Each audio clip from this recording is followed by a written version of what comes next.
Warning, censorship. Warning, censorship. Warning, censorship. I'm skeptical about vaccines. I'm skeptical about them being rushed into market so quickly. I'm wondering if they are fully tested, including on different demographics, people who are very old, people who are sick, people who are malnourished, people who are pregnant, on children.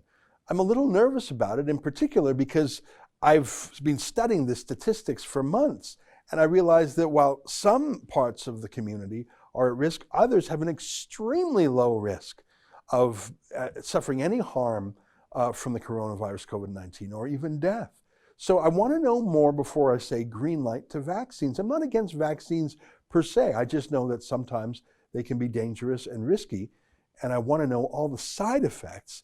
And every day that passes, I'm more and more convinced that COVID-19 is a disease that hurts the very old and those with very deep underlying comorbidities, as they're called, which means you're already sick from 2 or 3 serious things. That said, some people deeply believe in the vaccine, and anyone who believes in freedom of choice should say, if you believe in the vaccine, if you're worried about it, if you think it'll make you healthy or protect you, or maybe just give you some mental health, some peace of mind, if that's important to you, I'm not going to say no. And so it is in Canada as around the world.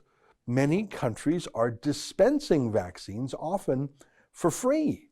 For whatever reason, the little country of Israel is far ahead of the pack in terms of vaccinating people. They've vaccinated an enormous amount of what they consider their vulnerable populations, older people. Canada, despite spending billions on everything, is far behind in the pace of handing out vaccines. And you can see in various headlines, Justin Trudeau blames the provinces for the slow rollout of the vaccine, but they all get the vaccine from Trudeau. He and his cabinet ministers boast about how many they've ordered, but it's one thing to order a vaccine. What really counts is, does it actually show up? And again, I'm just talking about this for people who want it.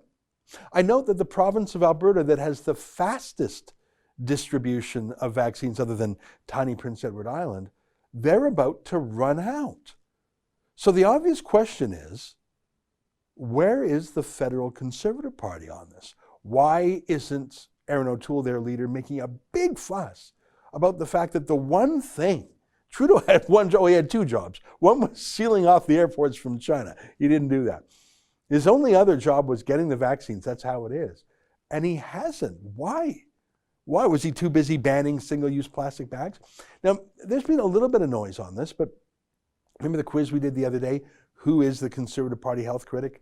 No one really knew. It's Michelle Rempel of Calgary. So where is the protest? Where is the demonstration? Where is the daily press conference? Where is the federal Conservative fight back on this issue? If we can't get the Conservatives to fight against the lockdown, if we can't get them to fight against other things, well, at least can they fight on this? If they think that the vaccine is being politically correct and they want to be on that side, this is the perfect opportunity for them to be pro-vaccine for those who want them and critical of Justin Trudeau. Why haven't they done that? That's an excerpt from my daily show, the Ezra Levant Show. Every day I do a monologue on the news of the day, then I interview an interesting guest, and then I read my hate mail. You gotta subscribe. Go to rebelnews.com.